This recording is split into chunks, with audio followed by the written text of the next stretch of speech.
Hola, bienvenidos a UC Televisión, el canal de la Universidad de Cuenca de la Facultad de Filosofía, Letras y Ciencias de la Educación. Esta vez vamos a dialogar en mesa de análisis con dos invitados, dos queridos compañeros de la universidad, el doctor Daniel Orellana y la doctora Angélica Ochoa. Y el propósito de este diálogo tiene que ver con los preparativos que la Universidad de Cuenca está implementando para el retorno a las clases presenciales, a la presencialidad, a esta modalidad que se está insinuando, una modalidad de educación híbrida que combina la presencialidad con la virtualidad o el teletrabajo educativo.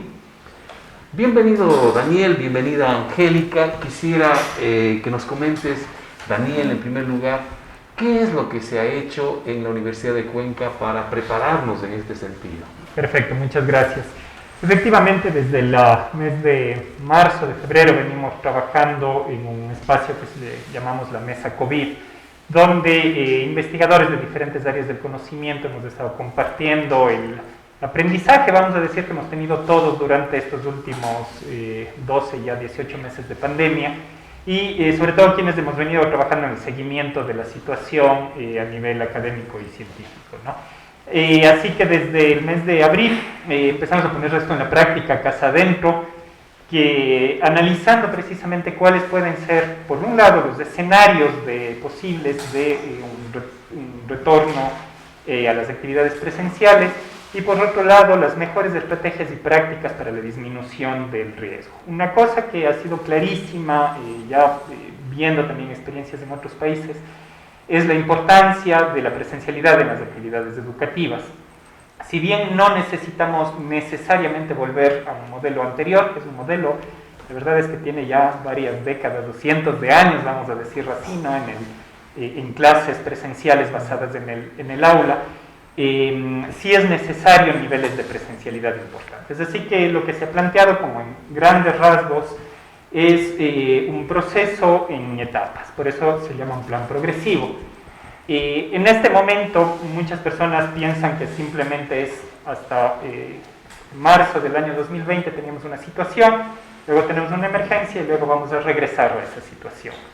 Creemos que no debe ser así, creemos que más bien lo que debe suceder en este momento es que, aprovechando, por decirlo así, el forzado cambio que hemos tenido durante el último año, podemos más bien ir avanzando hacia un modelo educativo innovador que sea más acorde, ¿no?, con lo que es el siglo XXI.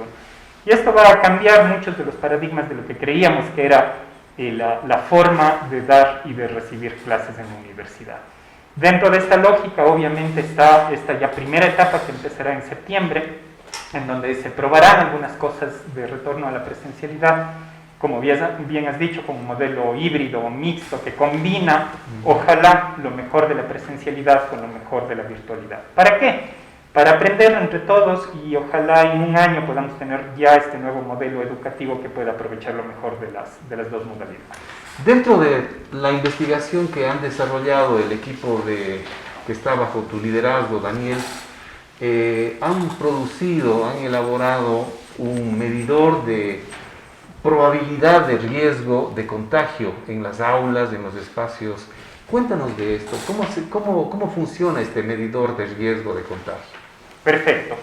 Efectivamente, una de las cosas que ha cambiado mucho en cómo la ciencia ve la epidemia y específicamente el funcionamiento de la enfermedad de la COVID-19 ha sido los mecanismos de transmisión. Recordemos, a principios de la pandemia, en marzo del 2020, no sabíamos mucho acerca de los mecanismos de transmisión, todos estábamos muy asustados incluso de tocar cosas, de salir a la calle. Todos eran sospechosos, todos desinfectando todo. ¿Cierto? Y realmente nos puso en una situación de muchísimo miedo y muchísima incertidumbre. Conforme fue avanzando la epidemia y también salieron más datos y más investigación al respecto, lo que se fue probando es que el mayor mecanismo de contagio, el principal mecanismo de contagio es el aire. La OMS tardó, de hecho, bastante, casi un año, en declarar que COVID-19 es una enfermedad que se transmite por el aire, como muchas otras. ¿Qué quiere decir que se transmite por el aire? Porque esto es muy importante. Quiere decir que las partículas infecciosas que salen de una persona infectada hacia una persona susceptible van a estar principalmente en el aire. Y esto implica dos cosas importantes, creo yo, ya a nivel práctico, ¿no? El uno, el tipo de estrategias que podemos tener para reducir los riesgos. No es que no hayan otros mecanismos de contagio, sí hay, pero son menos riesgosos que respirar el mismo aire que puede estar cargado de partículas infecciosas, ¿de acuerdo? Por lo tanto, lo que se debe hacer para minimizar el riesgo de contagio va a ser, por supuesto, tratar de disminuir la cantidad o la concentración de partículas infecciosas que haya en un aire compartido. Por eso la importancia de las mascarillas. Esa es la segunda implicación importante. Incluso, no sé si recordarán, los primeros semanas de la epidemia, la OMS ni siquiera recomendaba utilizar mascarillas. Mientras que en China, donde estaba ya más avanzado, ellos estaban clarísimos que efectivamente esto era importante. Recuerdo que al inicio era guantes y mascarillas. Guantes, acordémonos la importancia que era de los guantes y que había que sacar si no había cómo tocar absolutamente nada, y si ibas a tocar algo que sea como un palito o cosas así, ¿no? Porque había todavía mucha incertidumbre. Ahora está esto bastante más claro. Pero tiene también una segunda implicación, sobre todo en las actividades educativas, ¿no? Porque quiere decir también que los niveles de riesgo van a estar en función de tres parámetros clave, ¿no? El uno es qué tanto volumen de aire hay en el lugar que estás, porque estamos hablando de una cuestión de concentración. Mientras hay más aire, va a haber, por definición, menos concentración. En el caso de la universidad, las aulas, las oficinas, los metros cúbicos de aire, ¿no? Entonces, el tamaño, el volumen de un espacio es extremadamente importante. El segundo es el nivel de ventilación. Por lo tanto, si es que estás en un lugar que no tiene mucho volumen de aire, pero tiene buena ventilación, porque tienes, por ejemplo, ventanas a los dos lados y tienes una corriente de aire permanente que está pasando, vamos a tener una menor concentración de partículas infecciosas. Si es que estás en un lugar abierto, ni se diga. La concentración es mínima, es extremadamente baja, ¿no? Y la tercera, el segundo realmente es el tiempo de duración en el cual las personas están adentro. Mientras más tiempo están en este lugar, más partículas infecciosas se van a acumular, en el supuesto caso, por supuesto, que hay una persona infectada presente, ¿sí? Y el tercero es precisamente el número de personas. Mientras más personas hayan en el lugar, también hay un mayor riesgo de que una de esas personas esté infectada. Cuando tú pones esos tres parámetros juntos, un aula de clases es en principio un lugar de alto riesgo. Es un lugar relativamente pequeño, cerrado, ¿no es cierto?, con mucha gente y donde se pasa mucho tiempo. Por eso la preocupación que ha habido en cómo se puede comportar el virus en los ambientes educativos. Siguiendo adelante con la investigación, empezamos a buscar casos en universidades, en escuelas, en colegios. Hemos estado trabajando también con UNICEF el año pasado para esto. Y las conclusiones generales que hay de los investigadores es que los ambientes educativos no son necesariamente unos ambientes donde haya un alto riesgo de brote. En otras palabras, si es que tú tienes un riesgo alto, es decir, hay mucho virus circulando en la comunidad, hay muchos casos, por ejemplo, en la ciudad de Cuenca, hay muchos casos, que se abran o no se abran las clases no va a cambiar ese número de casos. Si es que tienes muy poquitos casos, va a pasar lo mismo. Hay pocos casos y por lo tanto poca transmisión en la comunidad y el riesgo va a ser bajo. Entonces, es más bien la comunidad la que afecta a las actividades educativas y no las actividades educativas que a la comunidad. Y esto es un aprendizaje importante. Y allí un factor importantísimo el proceso de vacunación como un elemento de protección de la comunidad. Correcto, exactamente. Entonces, el momento que se plantean, ¿no es cierto?, los escenarios, nosotros de hecho hemos hecho modelización, varios modelos de simulación de qué pasa si es que se abre una escuela, qué pasa si se abre un aula. Lo que hemos ido encontrando es que hay varios determinantes, varios factores que van a determinar este riesgo que tienen las personas de contagiarse, ¿sí?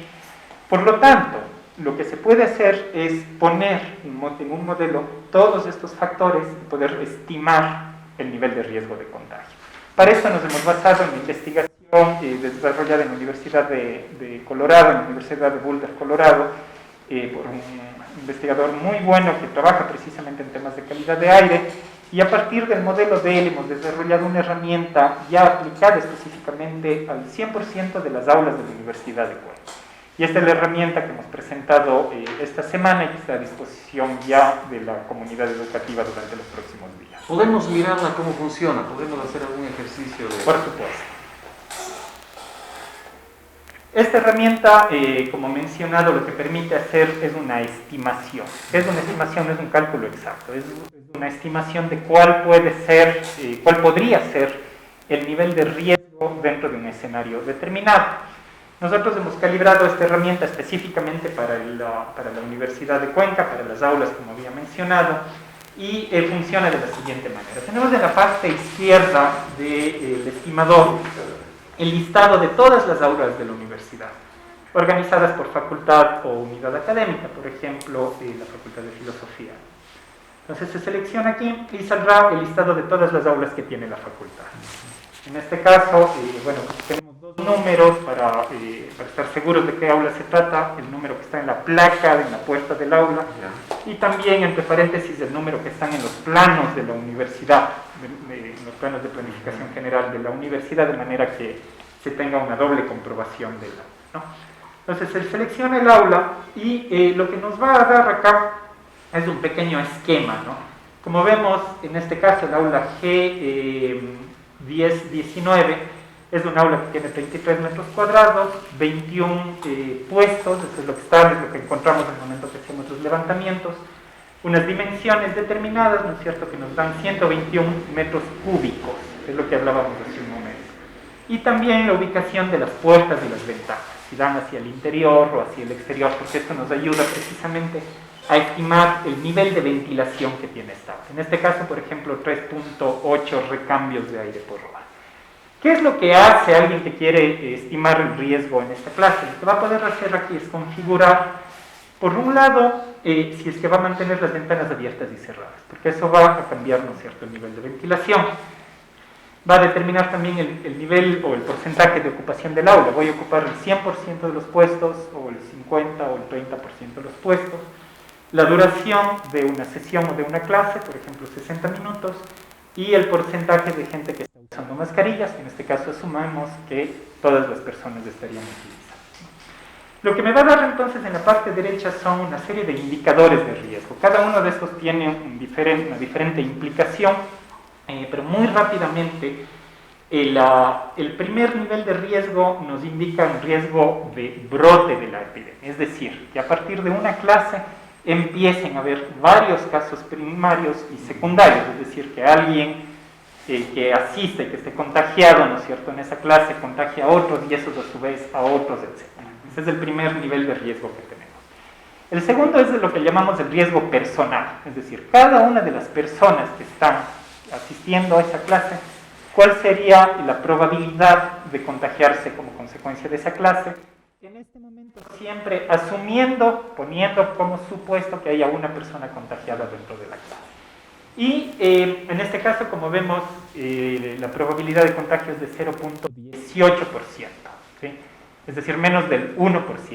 Esto en general se consideraría un riesgo medio, no es bajo, pero es un riesgo medio, ¿no?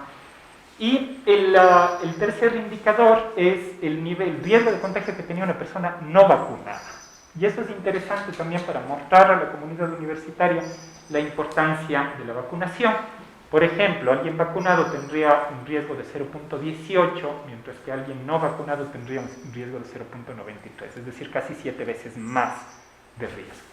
La herramienta lo que va a permitir es ver esto en tiempo real. ¿Qué pasa, por ejemplo, entonces, si yo disminuyo la clase y en lugar de 60 minutos hago una clase de 45 minutos? Como vemos, ha bajado bastante los niveles de riesgo. ¿Qué pasa si es que hace frío y cierro las ventanas? Pues vemos que ha aumentado, en cambio, bastante el riesgo. Si yo tengo menos estudiantes, pues probablemente tengo menos ocupación y puedo también aumentar un poco la duración de la clase, sin variar el riesgo relativo.